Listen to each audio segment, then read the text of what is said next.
প্রত্যেকটা বাথরুম যাবে ওটা।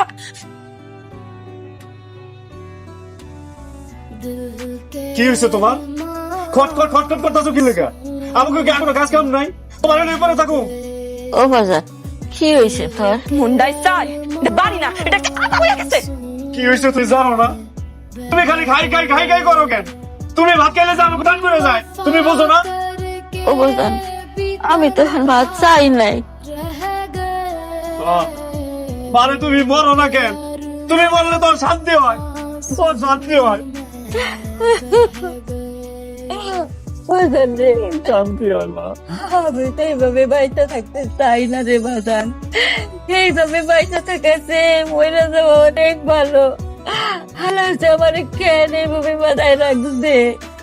ও বাজান আমি কি এমন পাপ করছি যে আল্লাহ আমার এরম জীবন দিল? তুমি আমার মাফ করে দাও মা।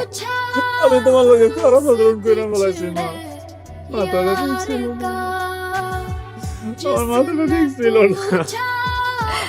ও বাবা তোর খুব কষ্ট হইতেছে আমার নিয়ে আল্লাহ। না রে মা, কষ্ট হবে কেন?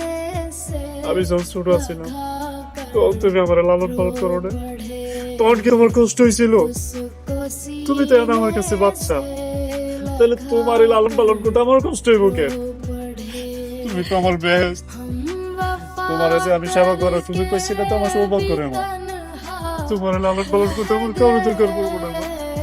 আমি নিজেই তোমার লালন পালন করতে পারবো, তোমার গোসল করানো, পরিষ্কার করানো, খাওয়া দাওয়া সব আমি করাইতে পারবো মা। তুমি খালি আমার মাথায় হাত বলে আমার একটু দোয়া করে দিও। দোয়া করে দিও মা।